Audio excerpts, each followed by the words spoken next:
मेरे YouTube channel में आपका स्वागत है। आज हम लोग एक बहुत ही महत्वपूर्ण टॉपिक भारतीय संविधान का निर्माण के साथ हैं। तो भारतीय संविधान का निर्माण किस प्रकार से हुआ, कैसे भारतीय नेताओं ने इसके लिए प्रयास किया, इसकी कहानी आज हम लोग पढ़ेंगे। तो भारतीय संविधान बनने की एक लंबी प्रक्रिया है। एक तरफ भारतीय अंग्रेज़ों से स्वतंत्रता की लड़ाई लड़ रहे हैं और दूसरी तरफ कुछ प्रबुद्ध भारतीय नेता भारतीय संविधान बनाने में लगे हुए हैं। तो भारत का संविधान बनने में, जैसा कि हम लोग जानते हैं, 2 वर्ष 11 माह 18 दिन लगे। तो इतनी लंबी प्रक्रिया के बाद हमारा भारतीय संविधान बना, जो विश्व का सबसे बड़ा लिखित संविधान है। तो इसकी प्रक्रिया को जानेंगे, कैसे और कहाँ से भारतीय संविधान की शुरुआत बनने की प्रक्रिया हुई।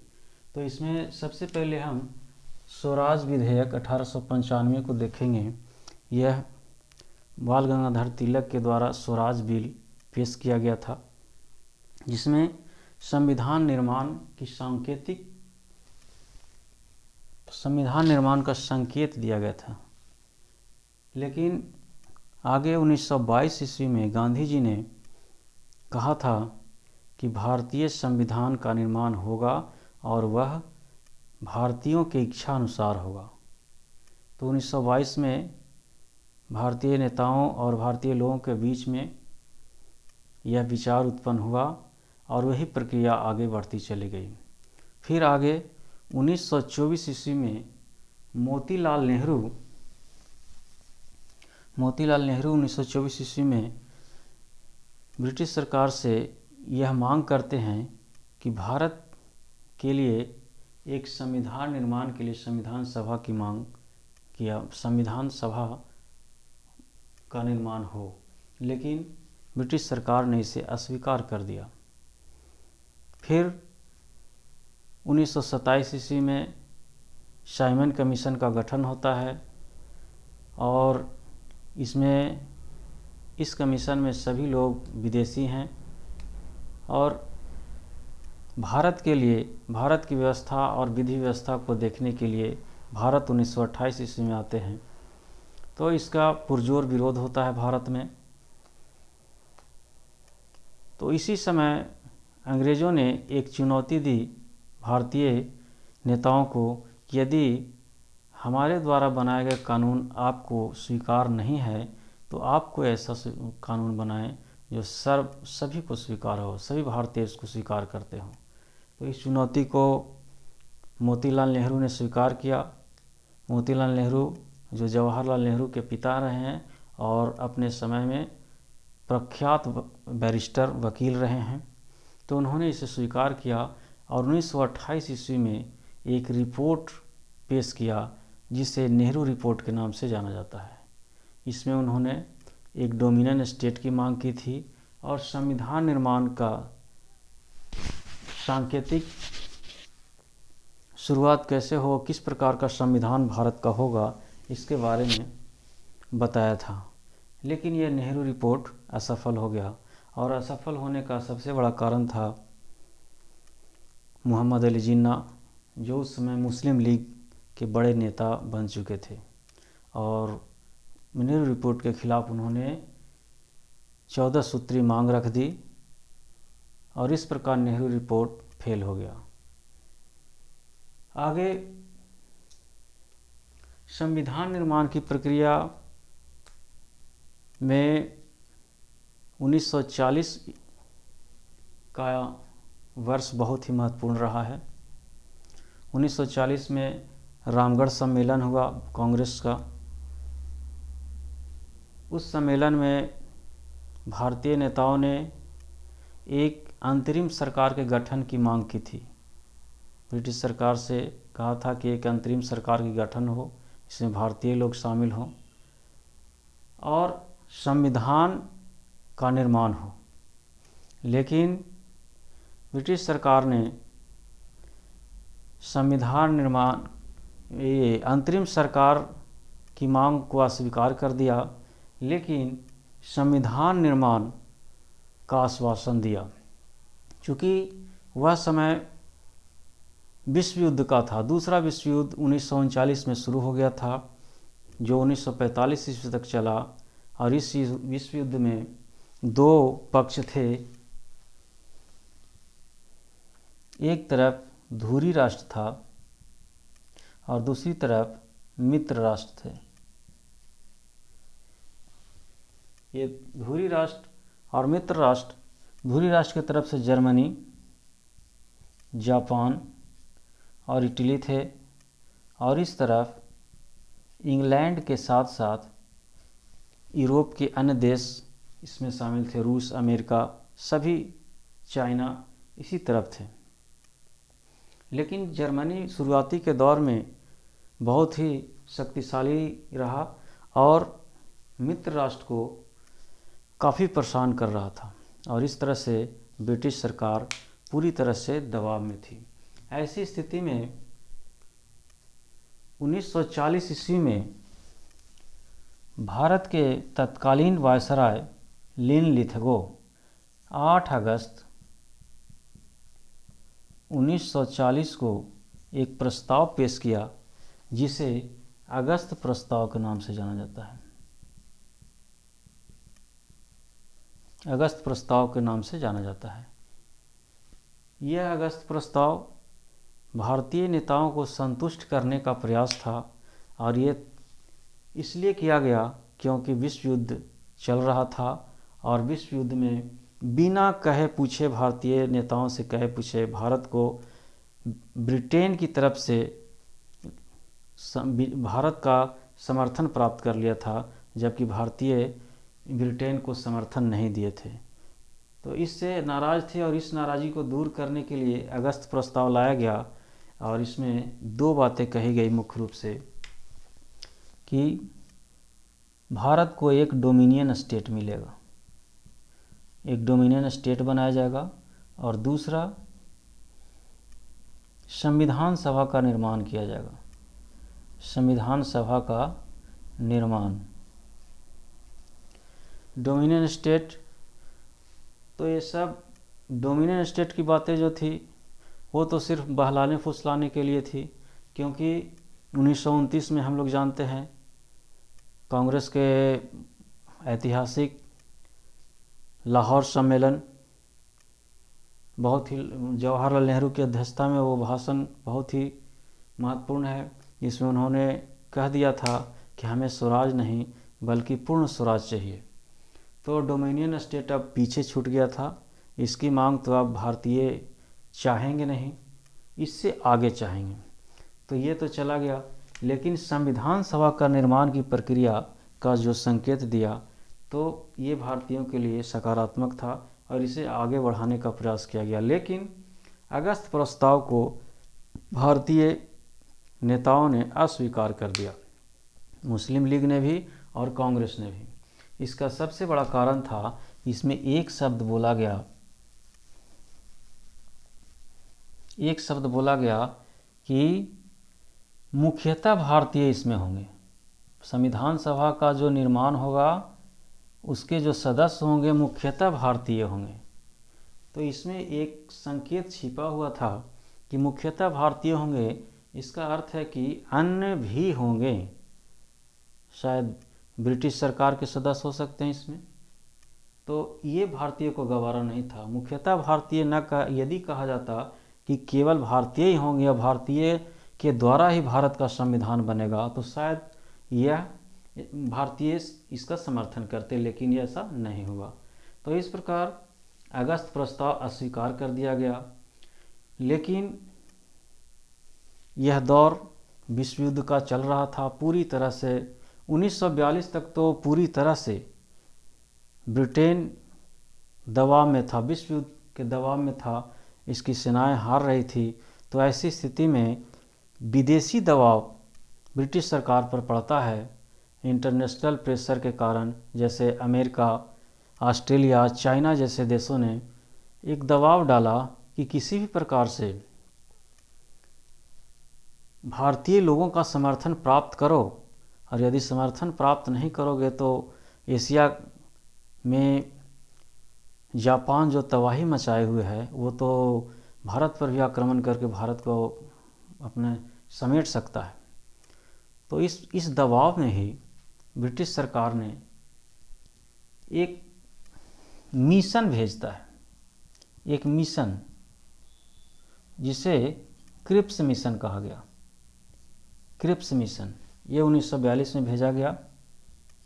ये क्रिप्स एक व्यक्ति का, स्टीवर्ट क्रिप्स व्यक्ति का नाम है, जो ब्रिटिश मंत्रिमंडल के सदस्य रहे हैं और भारतीय नेताओं से इनका अच्छा संबंध रहा है। समाजवादी विचारधारा के ये व्यक्ति हैं। तो 1942 में क्रिप्स मिशन भेजा जाता है।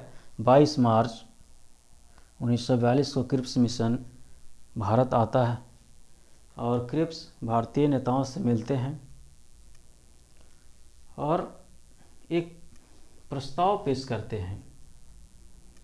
उन्होंने भी कहा कि भारत का एक संविधान बनेगा और संविधान सभा का इसके लिए निर्माण किया जाएगा और इसमें ब्रिटिश सरकार के क्षेत्र और देसी रियासत के क्षेत्र दोनों शामिल होंगे इसमें, और दोनों मिलकर इसका निर्माण करेंगे।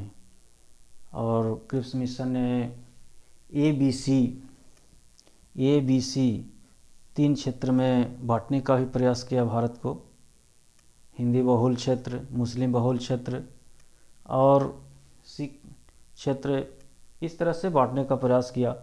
तो लेकिन क्रिप्स मिशन में एक और बात जो कही गई कि ये जो भी प्रस्ताव रखे गए हैं इसका इम्प्लीमेंटेशन होगा विश्व युद्ध के बाद। विश्व युद्ध के बाद। अब ये यहाँ समस्या हो गया कि विश्व युद्ध के बाद क्यों, अभी क्यों नहीं। विश्व युद्ध के बाद कहने का मतलब आपका नीयत ठीक नहीं है। आप जैसे ही विश्व युद्ध समाप्त होगा पैंतरा बदल देंगे। इसलिए भारतीय नेताओं ने इसे भी अस्वीकार कर दिया। गांधी जी ने तो यहाँ तक कह दिया कि एक ऐसा चेक है, एक ऐसे बैंक का चेक है जो दिवालिया हो चुका है। तो दिवालिया हो चुका है तो उस चेक को कहाँ भंजाने जाएंगे, वो पैसा नहीं मिलेगा। इसे पोस्ट डेटेड चेक कहा गया। तो इस प्रकार से यह भी अस्वीकार हो गया। लेकिन ब्रिटिश सरकार पूरी तरह से दबाव में है, द्वितीय विश्व युद्ध के पूरी तरह से दबाव में है और 1945 तक जब विश्व युद्ध चला और भारत में उस समय और भी आंदोलन चल रहे हैं। 1942 का आंदोलन, भारत छोड़ो आंदोलन, गांधी जी की अंतिम स्वतंत्र आंदोलन की लड़ाई, जिसमें उन्होंने कह ही दिया करो या मरो, यह मेरी अंतिम लड़ाई है। तो ऐसे स्थिति में ऐसा लग रहा था लोगों में राष्ट्रीयता की भावना हर तरह से भर चुकी थी। पूरा देश जाग गया था और लग रहा था कि अब ब्रिटिश सरकार को यहाँ टिकना मुश्किल है। तो इस परिस्थिति में अंग्रेज़ों ने यह सोच लिया कि अब ज़्यादा दिन तक का मेहमान हम लोग भारत में नहीं हैं। तो इसलिए उन्होंने मन बना लिया कि अब हम लोग को जाना है। तो जो होशियार लोग होते हैं वो अपना एक इमेज बना कर जाना चाहते हैं, गलत इमेज नहीं। तो वो सोचते हैं कि ये जाना तो है, अगर राष्ट्रीयता की भावना इतनी जागी हुई है, बहुत ज़ोर ज़बरदस्ती अब करें तो डंडे के जोड़ पर भगाए जाएंगे, पीट पीट कर भगाए जाएंगे। तो इससे अच्छा है कि इज्जत से चले जाएं। इसलिए अब उन्होंने एक निर्णय लिया कि अब हम लोग सत्ता का हस्तांतरण करेंगे। मतलब धीरे धीरे ब्रिटिश सत्ता जो भारत पर थी उसे भारतीयों को हस्तांतरण करेंगे, धीरे धीरे ट्रांसफ़र करेंगे।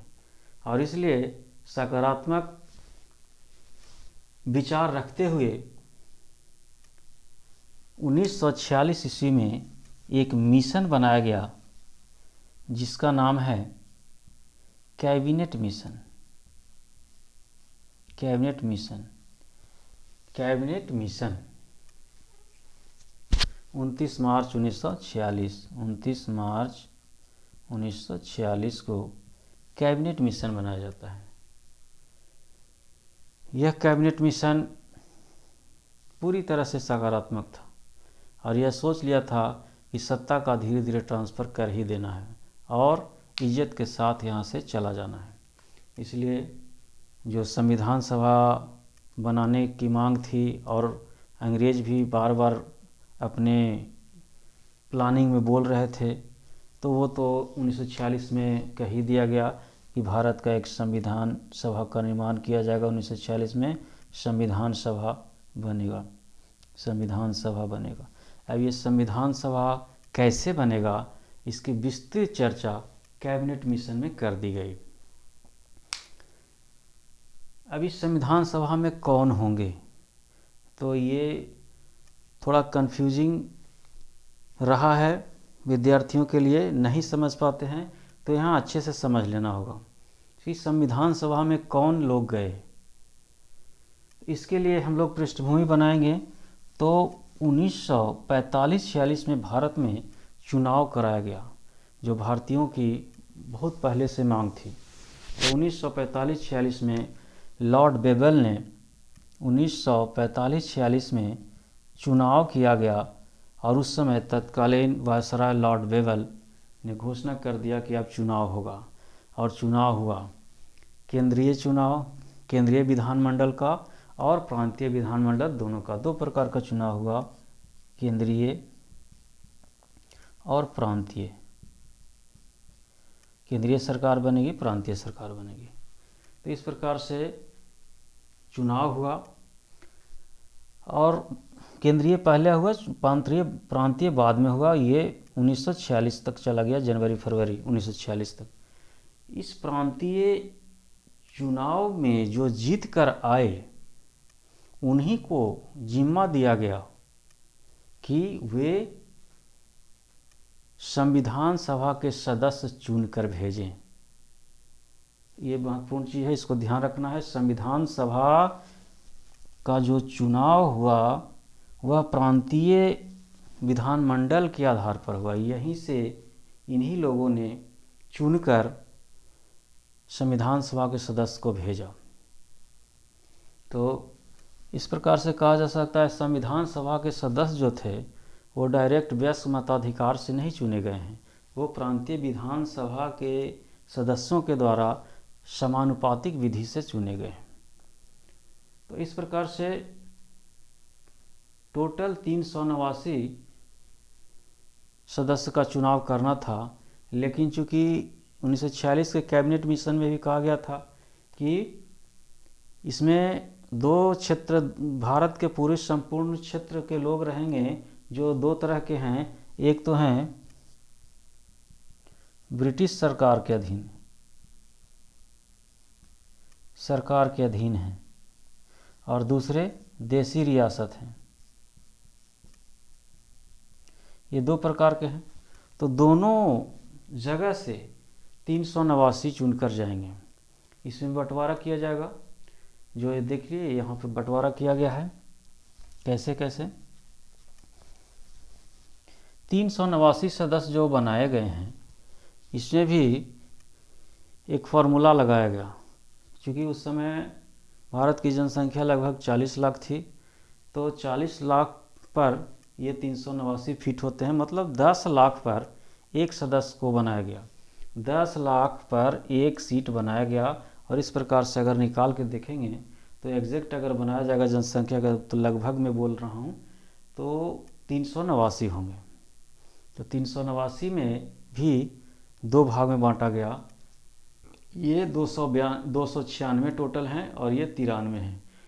296 ब्रिटिश सरकार के, ये ब्रिटिश सरकार के सदस्य हैं। ब्रिटिश सरकार के अधीन जो क्षेत्र थे उससे ये 296 सदस्य निकले, और 93 सदस्य जो हैं ये देसी रियासत से आए। यहाँ पर एक और चर्चा करना होगा कि 296 का तो चुनाव हुआ, संविधान सभा का चुनाव किया गया 1900 अगस्त सितंबर 1946 में प्रांतीय विधानसभा के सदस्यों के द्वारा अगस्त सितंबर 1946 में संविधान सभा के सदस्यों का चुनाव किया गया। महत्वपूर्ण है, याद रखना है। तो 1946 में चुनाव किया गया, तो इसके आधार पर 296 ब्रिटिश सरकार के क्षेत्र से और 93 देसी रियासत की ओर से ये चुने गए और टोटल 389 हो गए और 10 लाख जनसंख्या पर एक सीट बनाया गया। इसमें यहाँ पे जो देख रहे हैं 292 + 4 लिखा हुआ है, इसका क्या तात्पर्य है? तो इसका तात्पर्य है कि ब्रिटिश क्षेत्र भी 2 भाग में बटा हुआ था। ये 292 प्रांत की ओर से हैं, प्रांत की ओर से सदस्य चुने गए हैं और 4 जो आज हम लोग केंद्र शासित प्रदेश कहते हैं, उसी प्रकार का 4 प्रदेश था जिसे चीफ कमिश्नरी कहा जाता था। ये चीफ कमिश्नरी 4 चीफ कमिश्नरी थे, जैसे अजमेर, बलूचिस्तान, दिल्ली, ये सब चीफ कमिश्नरी थे। कुर्ग, ये 4 चीफ कमिश्नरी रहे हैं। तो इसको याद कर सकते हैं, पूछा जा सकता है। तो इस प्रकार 296 और ये 93 देसी रियासत।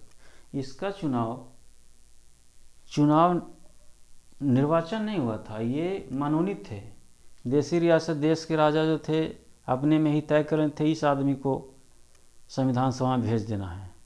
तो इस प्रकार से इनका मनोनयन किया गया। तो इस प्रकार चुनाव हुआ और 389 सदस्य सृजित किए गए और इसी के आधार पर संविधान सभा का निर्माण करने की प्रक्रिया शुरू हुई और प्रथम बैठक हुआ, वह तारीख है 9 दिसंबर 1946। 9 दिसंबर 1946 को भारतीय संविधान सभा की पहली बैठक हो गई। अब बैठक तो हो गई, लेकिन नया यह प्रक्रिया भारत में शुरुआत हुई थी, तो बाधाएं भी आते रहेगी। प्रथम बैठक की कुछ कहानी को याद रखना है ऑब्जेक्टिव के व्यू से। तो 9 दिसंबर 1946 को जो बैठक हुई उसकी अध्यक्षता करने वाले थे सच्चिदानंद सिन्हा। ये अस्थायी सदस्य, जल्दी में ये सबसे बुजुर्ग सदस्य थे, इसलिए इनको अध्यक्ष बना दिया गया, बिहार के हैं। तो 9 दिसंबर 1946 को सच्चिदानंद सिन्हा की अध्यक्षता में संविधान सभा की पहली बैठक की शुरुआत हो जाती है। लेकिन यह तो अस्थायी हैं और यह लंबा प्रक्रिया चलने वाली थी, इसलिए 11 दिसंबर 1946 को डॉक्टर राजेंद्र प्रसाद को अस्थायी सदस्य बना दिया जाता है और यही संविधान सभा के निर्माण तक अध्यक्ष रहे हैं। तो इस प्रकार संविधान सभा की पहली बैठक की शुरुआत हो गई। आगे 13 दिसंबर को 1946 को जवाहरलाल नेहरू ने संविधान का उद्देश्य प्रस्ताव प्रस्तुत किया। ये बहुत महत्वपूर्ण है। 13 दिसंबर 1946 को जवाहरलाल नेहरू ने उद्देश्य प्रस्ताव पेश किया। यह पूरे भारतीय संविधान का एक खाका तैयार कर दिया था और इसमें यह बताने का प्रयास किया था कि भारत का संविधान जो बनेगा वह किस प्रकार का होगा। 13 दिसंबर 1946 को उद्देश्य प्रस्ताव तो आया, लेकिन इसे स्वीकार जल्दी नहीं किया। इस पर चर्चा हुई और इसके बाद स्वीकार किया गया 22 जनवरी 1947 को और उसके बाद भारत के संविधान बनने की प्रक्रिया शुरू हुई। तो संविधान बनाने के लिए सबसे पहले संविधान में क्या क्या होना चाहिए, इस चीज़ पर चर्चा होना है और इसका एक ड्राफ्ट तैयार करना होता है, सिनॉप्सिस तैयार करना होता है कि क्या क्या होना चाहिए, किस किस तत्व को इसमें डालना चाहिए। तो इसके लिए एक ड्राफ्ट बनाया गया और ड्राफ्ट बनाने वाले एक बहुत ही प्रख्यात विद्वान BN राव जो जस्टिस को इंटरनेशनल जस्टिस ऑफ कोर्ट्स के सदस्य रहे हैं, उन्होंने एक संविधान का प्रारूप तैयार कर दिया। संविधान में क्या क्या होना है, इन्होंने अब फ्री ऑफ कॉस्ट, पैसा नहीं लिया, किसी प्रकार का पैसा नहीं लिया, और इन्होंने एक भारत का संविधान का प्रारूप ड्राफ्ट तैयार कर दिया।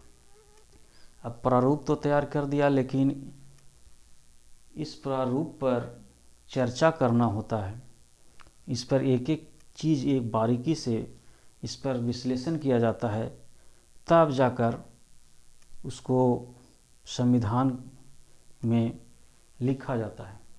तो इसके लिए एक कमेटी का गठन करना था, तो इसलिए एक प्रारूप कमेटी बनाना था और बनाया गया। एक प्रारूप कमेटी बनाया गया। यह प्रारूप कमेटी 29 अगस्त 1947 को बना दिया गया, और इसके अध्यक्ष के रूप में डॉक्टर भीमराव अंबेडकर,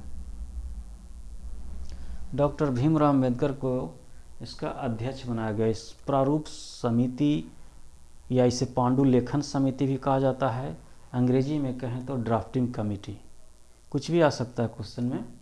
पांडुलेखन समिति आ जाए तो लगे कि ये क्या हो गया, लेकिन ये प्रारूप समिति है। तो इस तरह से भीमराव अंबेडकर की अध्यक्षता में प्रारूप समिति का गठन किया गया। अब भीमराव अंबेडकर, जिसे संविधान का जनक भी कहा गया है, बहुत एक विद्वान ने संविधान का जनक और जननी दोनों कहा है। तो अंबेडकर के बारे में जानते हैं। शुरुआत में देखते हैं अंबेडकर की चर्चा नहीं हुई। अंबेडकर की चर्चा प्रारूप समिति के अध्यक्ष के रूप में ही होती है, लेकिन इसके पहले अंबेडकर के बारे में हम लोग जाने तो अंबेडकर अपने समय में भारत के सबसे विद्वान और डिग्रीधारी व्यक्ति थे। वो विदेशों में तरह तरह की डिग्रियां लेकर भारत लौटे थे। उनका एक सोच और जो विजन था अन्य नेताओं से अलग था। तो उनके बारे में जानते हैं। तो संविधान सभा का जब चुनाव हो रहा था तो डॉक्टर अंबेडकर भी संविधान सभा के चुनाव में लड़े थे। बम्बई से उन्होंने संविधान सभा का चुनाव लड़ा था, लेकिन वो हार गए थे। तो हारने के बाद वो शांत थे, वो अब कुछ कर नहीं सकते थे क्योंकि सदस्य नहीं बन पाए संविधान सभा का। तो 9 दिसंबर 1946 की जो संविधान सभा की बैठक हुई, इसमें वो नहीं थे, और अन्य नेता संविधान सभा के निर्माण में लगे हुए थे। लेकिन BN राव की गुजारिश पर, क्योंकि वो जानते थे अंबेडकर एक ऐसे सोच वाले व्यक्ति थे जिनके बिना भारत के संविधान का निर्माण उतना अच्छा नहीं बन पाएगा, इसलिए उन्होंने एक सिफारिश किया कि संविधान सभा के निर्माण में इस व्यक्ति का योगदान होना बहुत आवश्यक है। और क्योंकि उस समय सभी नेता एक सकारात्मक सोच के तहत संविधान का निर्माण करना चाह रहे थे, इसलिए सभी ने मिलकर अंबेडकर को संविधान सभा में लाने का प्रयास किया। और इसके लिए उन्होंने BJ खैर, बॉम्बे के उस समय मुख्यमंत्री या प्रधानमंत्री कहा जाता था उस समय, उन्होंने एक सीट खाली करवाई इनके लिए कि बॉम्बे से एक सीट को खाली कीजिए और अंबेडकर को उस जगह से चुनाव लड़वाकर संविधान सभा में लाए। तो वैसे स्थिति में बॉम्बे से पुनः अंबेडकर संविधान सभा में जीत कर आते हैं, और प्रारूप समिति का जब गठन किया जाता है तो वो उसके अध्यक्ष के रूप में आ जाते हैं। तो इस प्रकार अंबेडकर अब संविधान निर्माण में लग जाते हैं और ड्राफ्टिंग कमेटी में अपने सहित कुल 7 सदस्य को रखते हैं। ये 7 सदस्य का नाम भी पूछा जाता है तो इसको याद रख सकते हैं, जैसे गोपाल स्वामी अयंगर, अल्लादी कृष्णा अय्यर, मोहम्मद सादुल्ला, ये मुस्लिम लीग के सदस्य रहे हैं, के मुंशी माधवराव, टी कृष्णमाचारी, ये सदस्य रहे हैं। और इन लोगों ने मिलकर ड्राफ्टिंग कमेटी पर कार्य किया और भारतीय संविधान का निर्माण किया। भारतीय संविधान के निर्माण में कुल 3 बैठक हुए और जैसा कि हम लोग जानते हैं 2 वर्ष 11 माह 18 दिन लगे और भारत का संविधान 26 नवंबर 1949 को बनकर तैयार हो गया। और इसी समय कुछ धाराएं लागू भी हुई, कुछ अनुच्छेद लागू भी हुए। कुल जो धाराएं अनुच्छेद लागू हुई वह 15 थी। 15+1 कहा जाता है कि इस धारा में, इस अनुच्छेद में कहा गया है कि ये 15 अनुच्छेद शामिल किए गए हैं। इसलिए कभी कभी कितने, ये क्वेश्चन पूछा जाता है कि 26 नवंबर 1949 को आंशिक रूप से जब संविधान लागू हुआ इसमें कितने अनुच्छेद लागू किए गए थे, तो 15 और +1 16 भी है। ऑप्शन देख लेंगे, यदि 15 और 16 दोनों है तो 15, और अगर 16 है और ऑप्शन अन्य है तो फिर 16 या 15। इस तरह से इसको ध्यान रखना है। और इस प्रकार 26 नवंबर 1949 को आंशिक रूप से लागू होता है। 26 नवंबर का दिन भी महत्वपूर्ण और ऐतिहासिक बनाने के लिए आज भी हम लोग 26 नवंबर को संविधान दिवस मनाते हैं, जो पहले विधि दिवस के रूप में मनाया जाता था।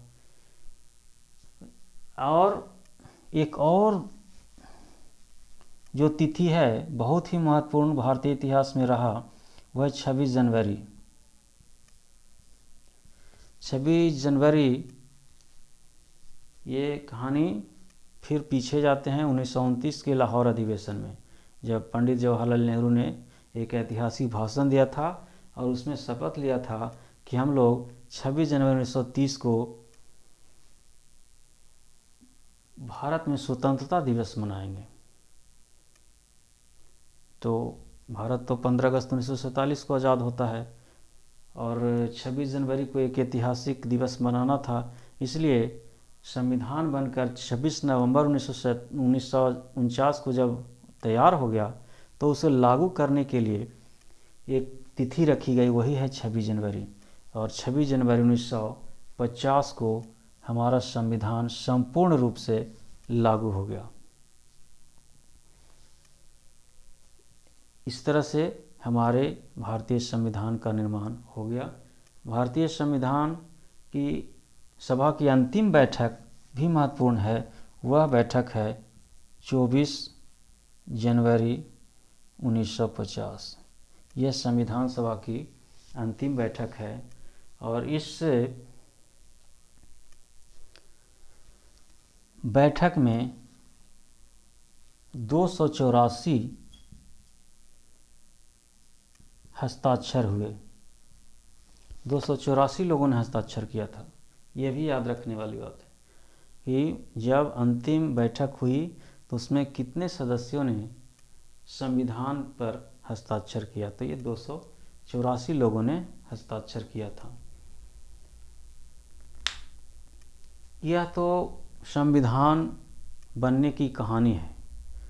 अब एक और बात आती है कि संविधान सभा के कार्य क्या थे।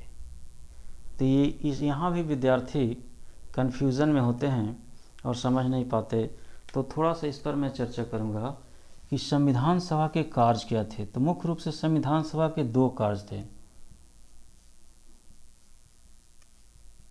सभा के कार्य अगर कहें तो पहला कार्य तो संविधान बनाना, संविधान निर्माण करना। दूसरा कार्य संसद का कार्य करना।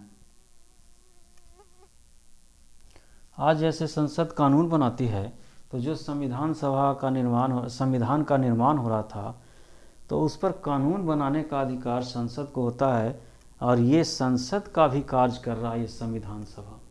दो कार्य है। प्रथम कार्य संविधान का निर्माण। तो जब संविधान का निर्माण किया जा रहा है, तो उस समय डॉक्टर राजेंद्र प्रसाद अध्यक्ष के रूप में कार्य कर रहे हैं, और वही जब संसद के रूप में कार्य करते हुए वे लोग ही संसद के रूप में कार्य करते हैं, तो यहाँ अध्यक्ष हैं जीवी मावलंकर। तो ये ध्यान देने की बात है। उस समय दो दो शिफ्ट में काम होता था। सुबह दिन का अगर समय संविधान निर्माण का कार्य चल रहा है, तो दूसरे शिफ्ट में संसद का कार्य चल रहा है। तो इस प्रकार से संविधान सभा के दो कार्य थे। तो आज हम लोगों ने देखा किस प्रकार से एक लंबे प्रक्रिया के तहत भारत के संविधान का निर्माण हुआ। तो यह टॉपिक कंप्लीट हुआ। अगला टॉपिक हम लोग पढ़ेंगे, भारत का विभाजन कैसे हुआ, कौन सी परिस्थितियां थी जिसने भारत को विभाजित कर दिया। 15 अगस्त 1947 को भारत दो देशों के रूप में आ गया। तो आज का वीडियो यहीं समाप्त हुआ।